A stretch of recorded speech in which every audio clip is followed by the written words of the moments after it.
Ngayong taong 2025, muling umingay ang balita tungkol kay Ripple. Sa isang conference ng World Economic Forum sa Davos, may sinabi ang Senior Vice President ng Ripple na si Ginoong Eric Van Miltenburg na ikinagulat at ikinatuwa ng buong XRP community.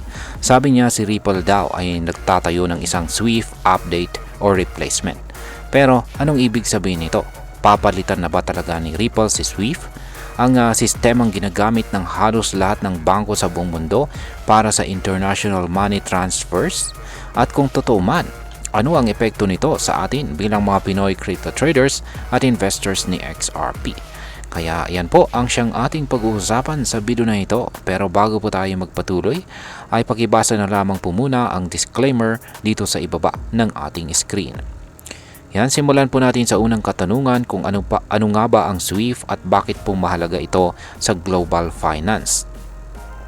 Bago po natin intindihin kung paano po gustong palitan ng Ripple itong si Swift, kailangan muna nating maintindihan kung ano nga ba itong si Swift. Si Swift o Society for Worldwide Interbank Financial Telecommunications ay parang international messaging system para sa mga bangko. Kapag gusto mong magpadala ng pera mula Pilipinas papunta sa US o kahit saang bansa, halos siguradong dadaan yan kay Swift. Hindi po siya nagpapadala ng mismong pera, pero siya ang nagsisigurado na tama ang instructions ng bawat transaction. Matagal na pong ginagamit si Swift, pero maraming nagsasabi na outdated na ito. Mabagal, mahal at minsan ay prone sa errors. Kaya naman marami ang naghahanap ng mas modernong alternatibo. Ngayon is ano po ang gustong gawin ng Ripple at paano po ito naiiba kay Swift? Ayan. Ngayon ay dito naman po tayo kay Ripple. Ayon po kay Ginoong Eric Van Miltenburg ng Ripple, hindi lang sila basta payment company. Gusto po nilang itayo ang bagong global financial infrastructure. Sa madaling salita, si Ripple ay gumagawa ng modernong sistema para sa cross-border payments. Sabi nga ni Ginoong Van Miltenburg, si Ripple ay isang Swift update or replacement. Hindi lang ito upgrade ng app, kundi isa po itong philosophical move na nagsasabing ang blockchain at crypto ay para po sa lahat. Gamit po ang blockchain at ang native token na si XRP, kaya ni Ripple na magpadala ng pera halos instant at sobrang mura kumpara kay Swift. Halimbawa, kung dati ay aabutin po ng 3 hanggang 5 araw ang isang remittance, ngayon ay pwede na itong gawin sa loob lamang ng ilang segundo. Ngayon ay paano po tumutugon ang Ripple sa pangangailangan ng mga customers nito? Ayan. Isa pang mahalagang punto na binanggit ni Ginoong Van Miltenburg ay ang pagiging flexible ni Ripple pagdating sa paggamit ng tokens. Hindi po sila nakatutok lamang kay XRP. Kung gusto po ng kliyente ng USDC or USDT, kayang i-accommodate po ito ni Ripple. Ayon po sa XRP community figure na si Crypto Eri, si XRP ay isang optional na bahagi ng sistema ng Ripple.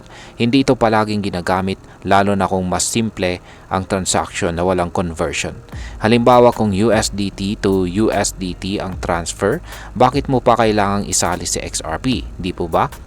Ipinapakita lang nito na hindi ipinipilit ni Ripple ang paggamit kay XRP kung hindi naman kailangan. Mas inuuna po nila ang pagiging efficient at saka cost-effective para sa mga users. Ngayon, ang sunod po nating tanong ay totoo bang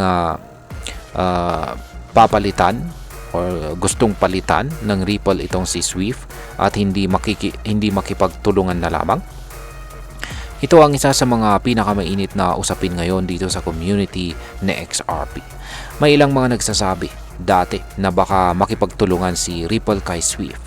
Pero ayon po kay Crypto Eri at sa ilang analyst tulad ni Ginoong Arthur, mukhang malinaw na ngayon na hindi po collaboration ang habol ni Ripple, kundi isang napakatinding replacement. Ang pagbili po ni Ripple sa Hidden Road, isang financial infrastructure firm, ay sinasabing hakbang para lampasan ang legacy systems gaya ni Swift. Ayon po kay Ginoong Arthur, si Swift ay posibleng maging liability lalo na sa usapin ng global sanctions at saka centralized control. Ibig sabihin ay gusto po ni Ripple na gumamit ng decentralized, fast at saka transparent system na hindi nakadepende sa centralized authorities. Ngayon ay pag-usapan naman po natin ang posibleng epekto nito para sa atin bilang mga Pinoy crypto traders at investors ni XRP. Ayan. Ngayon, una ay kung magtatagumpay po itong si Ripple sa plano nitong palitan or i-replace itong si SWIFT, malaki po ang posibilidad na maging mas mabilis, mas mura at mas accessible ang pagpapadala ng pera mula abroad papunta dito sa Pilipinas. Ang mga OFW na nagpapadala ng remittance kada buwan ay posibleng makinabang kung ang mga bangko at remittance centers ay magsimulang gumamit ng Ripple Tech. Baka hindi na kailangan ng sobrang taas na fees o matagal na proseso. Pangalawa, kung tumaas po ang adoption ni Ripple, posibleng tumaas din po ang value ni XRP. Kung ikaw po ay nag-i-invest or nagtitrade dito kay XRP, magandang bantayan po ito dahil ang mga ganitong developments ay may epekto sa kanyang presyo. Hindi lang po siya simpleng crypto ngayon. Isa po siyang contender sa global payments system. Yan, bilang panghuli ay ang masasabi ko naman tungkol dito ay para sa akin ang ginagawa ngayon ng Ripple ay isang game changer. Hindi ito basta ambisyon. May foundation, may partnerships at may malinaw na direksyon.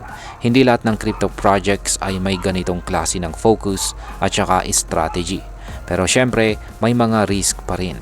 Regulatory challenges, competition mula sa ibang blockchain projects, at kung makakaya ba talaga ni Ripple na lampasan ang decades-old infrastructure ni SWIFT. Ngunit kung may isang project na may potensyal para gawin ito, ay syempre walang iba kundi si Ripple. Ang mahalaga sa atin bilang mga Pinoy ay maging informed. Hindi po sapat na sumabay lang tayo sa hype. Dapat ay naiintindihan natin kung ano po ang pinapasok natin, lalo na po dito sa volatile na mundo ng crypto. At ayan, hanggang dito na lamang po tayo sa video na ito mga ka-crypto. Marami pong salamat sa panonood. Ingat po tayo lagi at God bless po sa ating lahat.